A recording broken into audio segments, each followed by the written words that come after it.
अस्सलाम वालेकुम। उम्मीद है आप सब खैरियत से होंगे। HA लेक्चर्स की जानिब से हमजा हनीफ आपकी खिदमत में हाजिर है। सेकेंड ईयर की केमिस्ट्री चैप्टर 7 का लेक्चर 8 पढ़ेंगे, जो कि है आइसोमेरिज्म। ये इम्पोर्टेंट क्वेश्चन है, शॉर्ट के पॉइंट ऑफ व्यू से ज़्यादा इम्पोर्टेंट है। लॉन्ग आ सकता है लेकिन शॉर्ट के पॉइंट ऑफ व्यू से ज़्यादा इम्पोर्टेंट है क्योंकि इसकी टाइप जो है वो शॉर्ट में रिपीट होती है। स्टार्ट करते हैं आइसोमेरिज्म। आइसोमेरिज्म होता क्या बेसिकली, दो या दो से ज्यादा कंपाउंड जिनका मॉलिक्यूलर फार्मूला तो सेम है लेकिन जब हम उनका स्ट्रक्चर ड्रॉ करते हैं तो स्ट्रक्चर डिफरेंट आ जाता है। तो दो या दो से ज्यादा कंपाउंड जिनका मॉलिक्यूलर फार्मूला सेम है। मॉलिक्यूलर फार्मूला का मतलब यह है कि उनके अंदर नंबर ऑफ मॉलिक्यूल सेम है, number of molecule same, number of atom same है, लेकिन जब स्ट्रक्चर ड्रॉ करें तो वो डिफरेंट आ रहा है। टू और more compound having the same molecular formula but different structural formula, उनको आइसोमर कहते हैं और इस फिनोमिने को आइसोमेरिज्म कहते हैं। अब आइसोमेरिज्म की डिफरेंट टाइप्स हैं, दो मेन टाइप्स हैं, एक स्ट्रक्चरल आइसोमेरिज्म है और एक है सिस ट्रांस आइसोमेरिज्म। इसी का दूसरा नाम है जियोमेट्रिक आइसोमेरिज्म। तो ये दोनों नाम से शॉर्ट में आ जाता है कि जियोमेट्रिक आइसोमेरिज्म एक्सप्लेन करें या सिस ट्रांस एक्सप्लेन करें। स्ट्रक्चरल आइसोमेरिज्म के फर्दर 5 टाइप्स हैं, chain isomerism, position isomerism, functional group isomerism, metamerism और टॉटोमेरिज्म। तो स्टार्ट करते हैं। सबसे पहले है जियोमेट्रिक या सिस ट्रांस आइसोमेरिज्म। दो या दो से ज्यादा मॉलिक्यूल का मॉलिक्यूलर फार्मूला तो सेम है, दो या दो से ज्यादा कंपाउंड का मॉलिक्यूलर फार्मूला सेम है, लेकिन जिसके अंदर फंक्शनल ग्रुप लगे हुए हैं, आइडेंटिकल ग्रुप्स लगे हुए हैं, उनकी पोजीशन में फर्क आ गया। जो सेम ग्रुप लगा हुआ है उनकी पोजीशन डिफरेंट हो गई। मॉलिक्यूल दोनों का सेम है फार्मूला, सिर्फ फंक्शनल ग्रुप की पोजीशन, आइडेंटिकल ग्रुप्स की जो फंक्शनल ग्रुप है उनकी पोजीशन चेंज हो गई। जैसे ये अगर आप देखें, इसमें भी दो सी हैं, इसमें भी दो सी हैं, इसमें भी डबल बॉन्ड है, इसमें भी डबल बॉन्ड है, इसमें CH3 दो है, इसमें भी CH3 दो है, इसमें दो H है, इसमें भी दो H है। अब डिफरेंस क्या है, इसमें दो CH3 एक सीक्वेंस में है, सीधी लाइन में है और H सीक्वेंस में है, जबकि इसमें CH3 क्रॉस में है और इसमें H और H क्रॉस में। तो सेम आइडेंटिकल ग्रुप्स की पोजीशन की वजह से जो आइसोमेरिज्म बनता है उसको सिस ट्रांस आइसोमेरिज्म या जियोमेट्रिक आइसोमेरिज्म कहते हैं। दोनों का मॉलिक्यूलर फार्मूला सेम है, सिर्फ डिफरेंस क्या आ रहा है, इनके आइडेंटिकल ग्रुप्स की पोजीशन में डिफरेंस आ रहा है। अगर आइडेंटिकल ग्रुप सेम पोजीशन पे होंगे, एक ही सीक्वेंस में होंगे, तो उसको कहेंगे सिस, और अगर वो क्रॉस में होंगे तो वो कहेंगे ट्रांस। जैसे ये CH3 और ये CH3 है, ये H और ये H है, तो ये ट्रांस है। ये तो एक एग्जांपल है। यहां पे आप CH3 की जगह कुछ भी लगा सकते हैं, Cl हो सकता है, Br हो सकता है, तो मॉलिक्यूल एटम चेंज होता रहेगा लेकिन कॉन्सेप्ट सेम है। अगर सेम सीक्वेंस में आएंगे तो वो सिस है और अगर क्रॉस में आएंगे तो वो है ट्रांस। ये सिस ट्रांस आइसोमेरिज्म कंप्लीट हुआ। अब आते हैं स्ट्रक्चरल आइसोमेरिज्म पे। स्ट्रक्चरल आइसोमेरिज्म और सिंपल आइसोमेरिज्म दोनों की डेफिनेशन सेम है। दो या दो से ज्यादा मॉलिक्यूल का मॉलिक्यूलर फार्मूला सेम है लेकिन स्ट्रक्चरल फार्मूला डिफरेंट है, तो उसको स्ट्रक्चरल आइसोमेरिज्म कहते हैं। स्ट्रक्चरल आइसोमेरिज्म की पहली टाइप है चेन आइसोमेरिज्म।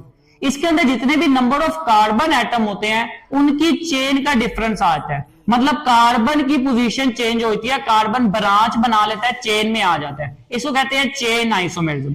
जैसे यहां तो उसने पेंटेन की एग्जांपल दी है। पेंटेन का फार्मूला होता है C5H12। अब पेंटेन को हम 3 तरीकों से लिख सकते हैं। N pentane mean straight chain, iso mean branch pentane और नियो मीन साइक्लिक स्ट्रक्चर। अब अगर आप देखें तो इसमें 1 2 3 4 5 कार्बन है, तो पेंट और सिंगल बॉन्ड 8 और हाइड्रोजन भी 12 है, 3 5 7 9 और 12। सेम फॉर दिस 1 2 3 4 5, लेकिन इसमें कार्बन की ब्रांच बन गई, कार्बन की चेन बन गई। फार्मूला सेम है, 5 कार्बन है, 3 2 5 6 9 और 3 12 और 12 भी हाइड्रोजन है दोनों में, लेकिन चेन का फर्क आ गया। नियोपेंटेन 1 2 3 4 एंड 5, कार्बन 5 है, 3 6 9 12, हाइड्रोजन भी 12 है, लेकिन सिर्फ कार्बन की चेन का फर्क आ गया, तो ये है चेन आइसोमेरिज्म। तो बेसिकली चेन आइसोमेरिज्म के अंदर मॉलिक्यूलर फार्मूला सेम होता है, सिर्फ कार्बन की चेन की वजह से डिफरेंट आ जाता है स्ट्रक्चर में, जिसकी वजह से इसको कहते हैं चेन आइसोमेरिज्म। देखिए ना, स्ट्रक्चर में डिफरेंट आ गया, स्ट्रेट चेन है, ये ब्रांच चेन है, ये साइक्लिक स्ट्रक्चर है, तो ये है चेन आइसोमेरिज्म। आइसोमेरिज्म की जो नेक्स्ट टाइप है वो है पोजीशन आइसोमेरिज्म। पोजीशन आइसोमेरिज्म के अंदर फंक्शनल ग्रुप सेम होता है, मॉलिक्यूलर फार्मूला भी सेम होता है, फंक्शनल ग्रुप भी सेम होता है, लेकिन स्ट्रक्चर के अंदर फंक्शनल ग्रुप की पोजीशन चेंज हो जाती है बेसिकली। तो ये आइसोमेरिज्म कब बनता है? जब फंक्शनल ग्रुप सेम हो और उसकी पोजीशन चेंज हो जाए स्ट्रक्चर के दौरान। मॉलिक्यूलर फार्मूला सेम रहेगा, स्ट्रक्चर बनाते हुए फंक्शनल ग्रुप भी सेम रहेगा, लेकिन उसकी पोजीशन चेंज हो जाएगी, तो उसको कहते हैं पोजीशन आइसोमेरिज्म। जैसे एग्जांपल में देखें, ये लिखा हुआ है 1 ब्यूटीन और ये लिखा हुआ है 2 ब्यूटीन। इसमें इन एज अ फंक्शनल ग्रुप काम कर रहा है, मीन डबल बॉन्ड काम कर रहा है। यहां पे 1 और 2 3 4 कार्बन, तो ब्यूट हो गया। 1 और 2 के दरमियान में डबल बॉन्ड है, तो काउंटिंग में 1 पहले आता है, तो हमने 1 ब्यूटीन के ब्यूट के साथ 1 पोजीशन पे इन लगा हुआ है। इसके अंदर देखें 1 2 3 4 सेम 4 कार्बन है और सेकंड और थर्ड के दरमियान में डबल बॉन्ड लगा हुआ है, सेम फंक्शन ग्रुप। तो इसमें हो गया 3 और 2 में 2 छोटा है, तो 2 ब्यूटीन। 3 5 6 7 8 इसमें कार्बन है और 3 3 6 और 8 इसमें हाइड्रोजन है। 8 हाइड्रोजन इसमें है और 8 हाइड्रोजन इसमें। Functional group molecular formula same है, सिर्फ फंक्शन की पोजीशन चेंज हो गई, तो ये पोजीशन आइसोमेरिज्म बन गया। थर्ड टाइप है फंक्शनल ग्रुप आइसोमेरिज्म।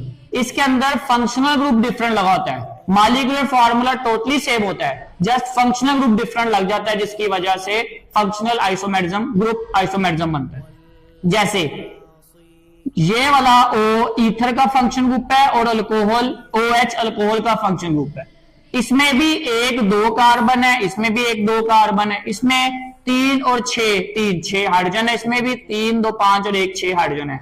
इसमें 1 O है, इसमें 1 O है। मॉलिक्यूलर फार्मूला सेम है, लेकिन फंक्शनल ग्रुप डिफरेंट होने की वजह से फंक्शनल ग्रुप आइसोमेरिज्म बन गया। तो ये हो गया 1 मिथाइल CH3 1 CH3, तो डाई मिथाइल, ये functional group ether, di methyl ether, ether के साथ 2 मिथाइल लगे हुए हैं। इसमें ये CH3 CH2 ये है इथाइल, इसका कंबाइंड फार्मूला बन जाएगा C2H5। तो ये हो गया इथाइल, ये अल्कोहल का फंक्शन ग्रुप, इथाइल अल्कोहल। उसके नेक्स्ट जो टाइप है वो है मेटामेरिज्म। मेटामेरिज्म के अंदर फंक्शनल ग्रुप सेम होता है, मॉलिक्यूलर फार्मूला सेम होता है, सिर्फ फंक्शनल ग्रुप के राइट और लेफ्ट साइड पे कार्बन के नंबर चेंज हो जाते हैं, अनइक्वल डिस्ट्रीब्यूशन हो जाती है कार्बन एटम्स की अक्रॉस दी फंक्शनल ग्रुप। जैसे 1 2 3 4 इसमें कार्बन है, 1 2 3 4 इसमें कार्बन है, इसमें भी एक ऑक्सीजन है, इसमें भी एक ऑक्सीजन है। 3 2 5 7 और 10 सेम फॉर 3 2 5 7 और 10, सेम हाइड्रोजन, सेम कार्बन और सेम फंक्शन ग्रुप लगा हुआ है, ईथर का और ईथर का। लेकिन अगर आप इधर गौर करें, इसके ईथर के साइड पे 2 कार्बन है, इधर भी 2 कार्बन है, इधर O के इस साइड पे 1 कार्बन, उधर 3 कार्बन है। तो कार्बन की जब अनइक्वल डिस्ट्रीब्यूशन हो जाएगी किसमें?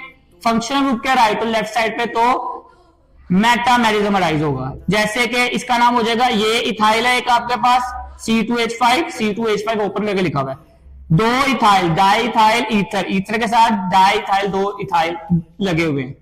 ये अगर आप देखें CH3 ये मिथाइल है और ये प्रोपाइल है, ओपन करके लिखा हुआ है, इसका कंबाइंड फार्मूला है C3H7 methyl N propyl, N क्यों लगाया? Straight chain, methyl N propyl ether.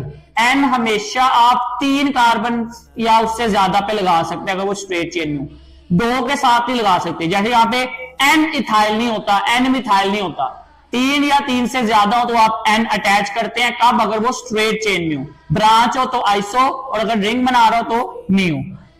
Last is tautomerism. Tautomerism कब अराइज होता है? जब मॉलिक्यूल एक है, उसी एक मॉलिक्यूल में से एक एटम में से एक प्रोटॉन निकल के दूसरे एटम में चला गया, सेम मॉलिक्यूल में प्रोटॉन की ट्रांसफर हुई है from one atom to another. जैसे ये अमीनो एसिड का फार्मूला एक RCNH2COOH, ये अमाइन ग्रुप है, ये कार्बोक्सिल ग्रुप है, ये R कोई भी अल्काइल ग्रुप है। इधर अगर आप गौर करें COOH लगा हुआ है और इधर NH2 लगा हुआ है, लेकिन नेक्स्ट में H मूव कर गया NH2 के साथ और ये NH3 हो गया और यहां से रिमूव। तो ये एक मॉलिक्यूल में प्रोटॉन एक एटम से दूसरे एटम में चला गया, जो कि टॉटोमेरिज्म है और उसको कहते हैं ज़्वीटराइम। ये मोस्ट इंपोर्टेंट शॉर्ट है, पेपर में बहुत दफा रिपीट होता है कि ड्रॉज विटराइन या हाउ कैन वी प्रिपेयर विटराइन, तो आपने ये रिएक्शन करना है। तो एक ही मॉलिक्यूल में से एक एटम दूसरे एटम में, प्रोटॉन एक एटम से दूसरे एटम में ट्रांसफर हो जाता है, इसको कहते हैं टॉटोमेरिज्म। उम्मीद है आज का टॉपिक आपको समझ आया होगा। आपका कोई भी सवाल हो तो आप कमेंट में पूछ सकते हैं। मजीद इस वीडियो को लाइक करें, शेयर करें, साथ रहने के लिए इसको सब्सक्राइब भी कर दें। इंशाल्लाह आपसे अगले लेक्चर में मुलाकात होगी, तब तक के लिए अस्सलाम वालेकुम।